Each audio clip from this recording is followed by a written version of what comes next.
আপনি যদি সারাক্ষণ চিন্তা করতে থাকেন যদি ওই জিনিসটা থাকতো তাহলে আমি সুখী হতাম, যদি অমুক সমস্যাটা চলে যেত, ওই মানুষটা আমার জীবন দুর্বিষহ করে তুলেছে, যদি সে একটা বাসের ধাক্কা খেত আমার জীবনটা কত ভালো হয়ে যেত। প্রতিবার বাস দেখলে আমি এই দোয়া করি।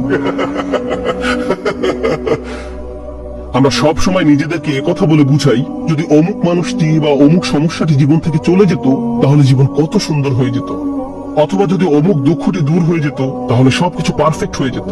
যদি মানুষের পরিবর্তন হতো, যদি পরিস্থিতির পরিবর্তন হতো, যদি পরিবেশের পরিবর্তন হতো, আমরা এভাবে ভাবতে থাকি সবকিছুর পরিবর্তন হলে জীবন সুন্দর হয়ে যেত, তাহলে আমাকে আর দুর্বল থাকতে হতো না। আমরা ভোগের উপর ভোগ করতে থাকি আর এতে পুরোপুরি আচ্ছন্ন হয়ে পড়ি। আর আল্লাহ আজ্জা জাল্লাহ বর্ণনা করছেন, জানো তুমি কত দুর্বল? তুমি একটি মাছির চেয়েও দুর্বল। দুআফাত তালিব ওয়াল মাতলুব। যখন তিনি এভাবে বলছেন আমি আপনি মজ্জাগতভাবে অবিশ্বাস্যভাবে কতটা দুর্বল, একটু চিন্তা করে দেখুন। আপনাদের প্রত্যেকের মাথায় বিভিন্ন জিনিসের চিন্তা আছে প্রতিদিন। আমরা এখন রোজা রাখছি, নামাজ পড়ছি, আর আলহামদুলিল্লাহ নামাজ পড়ার সময় আমরা মনোযোগ ধরে রাখার চেষ্টা করি, কিন্তু এর বাইরে আপনার মাথায় কোন চিন্তা ঘুরঘুর করে? আপনি কি নিয়ে উদ্বিগ্ন থাকেন? কি নিয়ে চিন্তা করেন? কোন চিন্তাটি আপনার মাথায় সারাক্ষণ ঘুরতে থাকে? কোন জিনিসটির ব্যাপারে ভাবেন এটা যদি থাকতো, আর কোন জিনিসটির ব্যাপারে ভাবেন যদি এটা না থাকতো? কারোর জন্য অসুস্থতা, কারোর জন্য ডিপ্রেশন, কারোর জন্য দুঃখ, কারোর জন্য হয়তো কোনো ব্যক্তি। কেউ কেউ ভাবেন যদি ওই মানুষটা আমার ব্যাপারে খুশি হতো। তারা অন্য একজনকে খুশি করার চিন্তায় মশগুল থাকেন। যদি আমার বাবা আমার উপর খুশি থাকতেন তাহলে আমি সুখী হতাম। কিন্তু আপনার বাবাও তো একজন মানুষ, তিনি যদি আজ খুশি হয়েও থাকেন কাল হয়তো তার জীবন শেষ হয়ে যেতে পারে। তারপর আপনি কি করবেন? এরপর আপনি কোথায় দাঁড়াবেন? সুতরাং আমি আর আপনি এভাবে এসব জিনিসের পেছনে ছুটতে থাকি। আর এর পরের আয়াতে আল্লাহ আজ্জা ওয়া জাল্লা বলেন, মা কদারুল্লাহ হাক্কা কদরিহি, তারা আল্লাহকে যথাযথ মর্যাদা দেয় না। ইন্নাল্লাহা কাউইয়্যুন আজিজ, নিশ্চয়ই আল্লাহ শক্তিধর, মহাপরাক্রমশালী। তুমি দুর্বল কিন্তু আল্লাহ সর্বশক্তিমান। তিনি আরো বলেন, তোমরা আল্লাহকে যথাযথ মর্যাদা প্রদান করোনি। জানেন তিনি আমাকে আপনাকে কি বলছেন? তিনি বলছেন তোমরা বিভিন্ন জিনিসের পেছনে ছুটবে, তোমরা বিভিন্ন মানুষের পেছনে ছুটবে, তোমরা এই দুনিয়ার যত কিছুর পেছনে ছুটো না কেন এর প্রতিটি জিনিসের একদিন সমাপ্তি হবে। এর প্রতিটি জিনিস দুর্বল। এই কারণে তুমিও দুর্বল হয়ে পড়েছো। এই জন্য তুমি বারবার দুঃখ ভারাক্রান্ত হয়ে পড়ছো। ফলশ্রুতিতে তুমি বারবার ক্ষতির সম্মুখীন হচ্ছ। কিন্তু শেষবারের মতো যখন তুমি এই সিদ্ধান্ত গ্রহণ করবে তোমার যত চাওয়া পাওয়া আছে তার মাঝে সবচেয়ে বড় চাওয়া পাওয়া হলো তোমার মালিককে খুশি করা, যখন তুমি সবকিছুর উপরে আল্লাহর সন্তুষ্টিকে প্রাধান্য দাও, যখন তুমি সত্যিকার অর্থে তোমার অন্তর থেকে এটা করতে পারবে, একমাত্র তখনই, যেহেতু তিনি শক্তিধর। জানেন আল্লাহ এইমাত্র আমাদের শেখালেন যখন তুমি দুর্বল কাউকে পেতে চাও তখন তুমিও দুর্বল হয়ে পড়ো, কিন্তু তুমি যদি আল্লাহকে চাও যিনি শক্তিধর এবং মহাপরাক্রমশালী, তাহলে এটা তোমাকে কেমন করে তুলবে? এটা তোমাকেও শক্তিশালী করে তুলবে। আর যখন তুমি শক্তিশালী হয়ে উঠবে জীবনে বিভিন্ন জিনিস আসবে যাবে, কিন্তু তোমার শক্তিমত্তার কোনো কমতি হবে না। যে জিনিসের পেছনে তুমি ছুটছো তা ভেঙে পড়ার কারণে তখন তুমি আর ভেঙে পড়বে না, কারণ তুমি দুনিয়ার এসব তুচ্ছ জিনিসের চেয়েও অনেক অনেক উচ্চ একজনের সন্তুষ্টির অন্বেষণ করছো। আমি বলছি না যে আপনি এই দুনিয়ার কোনো কিছু চাইতে পারবেন না, কিন্তু আয়াতটি আমাদেরকে একটি ব্যাপারে শিক্ষা দিচ্ছে। আমরা যখন এসব পার্থিব বিষয় কামনা করব আমরা বুঝবো যে এগুলো দুর্বল। পার্থিব এসব বিষয় জীবনে আসবে যাবে, কিন্তু আমরা কখনো আল্লাহকে হারাতে পারবো না। লক্ষ্য করুন মানব জাতির ব্যর্থতা হলো যখন তারা পার্থিব কোনো জিনিস পেতে ব্যর্থ হয় তারা আল্লাহকে ভুলে যায়। তাদের চাওয়া পাওয়ার জিনিসটি না পেলে তারা নামাজ পড়া ছেড়ে দেয়। তারা যা চায় তা যদি না পায় তারা এভাবে বলে, এভাবে দোয়া করার অর্থ কি? তারা যখন তাদের আকাঙ্ক্ষার বস্তুটি পায় না তখন দুঃখ হতাশা একেবারে ভেঙে পড়ে এবং বলে আমি তো আল্লাহর সাথে কথা বলার শক্তিও পাচ্ছি না। এমনটি ঘটার কারণ হলো সমস্যায় পড়ার পূর্বে আল্লাহর সাথে তাদের বন্ধন শক্তিশালী হয়ে ওঠেনি। যদি সে বন্ধনটি আগে থেকেই বর্তমান থাকতো, যেমন মূল যদি শক্তভাবে গাঁথা থাকে তাহলে ঝড় এলে এদিক ওদিক দুলতে থাকে, সম্পূর্ণ ভেঙে পড়ে না, মূলের উপর দাঁড়িয়ে থাকতো।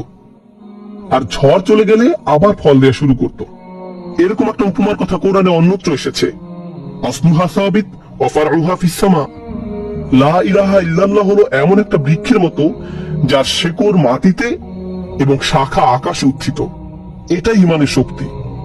এই আধ্যাত্মিক শক্তির ধারণাটি আরো পরিষ্কার করার জন্য আমি আপনাদের নিকট একটা উদাহরণ পেশ করব। শক্তিকে আমরা বিভিন্ন জিনিসের সাথে সংযুক্ত করি। আমি বহু বছর আগে একটা ঘটনা নিয়ে কথা বলছিলাম, কিন্তু এখন এটি আমাকে অনুপ্রাণিত করে। যুক্তরাষ্ট্রের নিউ অরলিন্স অঙ্গরাজ্যের একটা পরিবারের একটা ঘটনা। পরিবারটা ছিল অনেক ধনী, তাদের গাড়ি ডিলারশিপের ব্যবসা ছিল। তাদের দোকান ছিল একেবারে সমুদ্র সৈকতের পাশে। তারা দামি দামি গাড়ি আমদানি করত এবং বিক্রি করত। এরপর হ্যারিকেন ক্যাটরিনা আঘাত হানল। ক্যাটরিনা এসেছিল বিশাল জলোচ্ছ্বাস নিয়ে এবং এর ফলে তাদের কেনা সকল গাড়ি ভেসে গেল। একমাত্র লেক্সাস এলএস মডেলের একটা গাড়ি বর্তমান ছিল এবং পরিবারটা এই গাড়িতে করেই হ্যারিকেন আক্রান্ত এলাকা থেকে পালিয়েছিল। দুর্যোগ শেষ হওয়ার কয়েক মাস পরে স্টেটের সবকিছু খুলে দেওয়ার পর আমি আবার তাদের সাথে দেখা করতে গিয়েছিলাম। যে পরিবারটি মাসে প্রায় 2 কোটি টাকা আয় করত, তারাই এখন সেই লেক্সাস গাড়িতে করে পিজা ডেলিভারি দিচ্ছে। পরিবারটি এখন এই কাজ করছে। এক ব্যক্তির পিজা দোকানের জন্য তাদেরকে হায়ার করা হয়েছিল। মা বাবা দোকানে পিজা বানাতো আর ছেলে লেক্সাসে করে সেই পিজা ডেলিভারি দিত। আমি যখন এটা দেখলাম, কল্পনা করতে পারেন অন্য কেউ যদি এরকম পরিস্থিতিতে পড়তো, অন্য কোনো মিলিয়নিয়ার যদি এভাবে দেউলিয়া হয়ে যেত, তাদের কি হতো? তারা সম্পূর্ণ হতাশ হয়ে যেত, মদের বোতল হাতে জীবন পার করে দিত। কারণ তারা মনে করত যা তাদের ছিল তাই তাদের শক্তিশালী করেছে। এখন যেহেতু এই সম্পদ হারিয়ে গেছে, আমার পক্ষে আর এই পরিস্থিতি মোকাবেলা করা সম্ভব নয়, এই ধরনের ক্ষতি সহ্য করা সম্ভব নয়। কিন্তু এই পরিবারের ক্ষেত্রে যখন আমি তাদের সাথে দেখা করলাম, সবাই খুবই শান্ত, নির্বিঘ্ন। বাবার অনেক বয়স হয়েছিল। এইরকম বয়সে এমন ক্ষতির সম্মুখীন হলে মানুষ হার্ট অ্যাটাক করে, উচ্চ রক্তচাপে ভোগে, কিন্তু এই মানুষটা সম্পূর্ণ শান্ত। তো আমি তাকে জিজ্ঞেস করলাম, কিভাবে এটা সম্ভব? আমি এমনকি আমার প্রশ্ন করাও শেষ করতে পারিনি। আমি শুধু বললাম, কিভাবে? তিনি হেসে উঠলেন। তিনি বললেন, যখন ব্যবসা ভালো ছিল আমি সারাক্ষণ ফোনে ব্যস্ত থাকতাম। শিপমেন্ট এসে পৌঁছেছে কিনা, পেমেন্ট দিতে দেরি হচ্ছে কিনা, কার কি ডেলিভারি দেওয়া প্রয়োজন, কাস্টমার খুশি কিনা, ট্যাক্সের হিসাব ঠিক আছে কিনা, কর্মচারীদের সমস্যা, অমুক সমস্যা, তমুক সমস্যা, এসব কারণে আমি কোনো মতে জুমার নামাজে উপস্থিত হতে পারতাম কোনো রকমে। কিন্তু এখনো তো টেবিলে খাবার আছে, এখনো তো আমাদের মাথার উপর ছাদ আছে, আর এখন আমি নিশ্চিন্তে মসজিদে গিয়ে নামাজ আদায় করতে পারি। আর সকালে ঘুম থেকে উঠে আমাকে কিচ্ছু নিয়ে ভাবতে হয় না, একমাত্র আমার রবকে মনে করা এবং তার কৃতজ্ঞতা জ্ঞাপন করা ছাড়া। আমার আসলে মনে হয় আমার জীবন শেষ হওয়ার পূর্বে আল্লাহ আমাকে সহজ জীবনের এই নিয়ামত দান করেছেন। সে বাবা এটাই বলেছিলেন, কোন সাধারণ মানুষের পক্ষে এভাবে কথা বলা সম্ভব নয়। আপনি যদি এমন কথা অন্য কোনো ব্যবসায়ীকে বলতেন, সে বলতো এই লোকটার মাথা নষ্ট হয়ে গেছে, তার সকল সেন্স নষ্ট হয়ে গেছে। আর এই জন্যই এখন সে তার মাথায় এই পরিস্থিতির একটা যৌক্তিকতা খুঁজে নিয়েছে।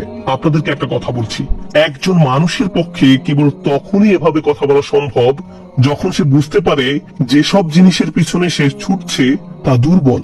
কেবলমাত্র আল্লাহই শক্তিশালী।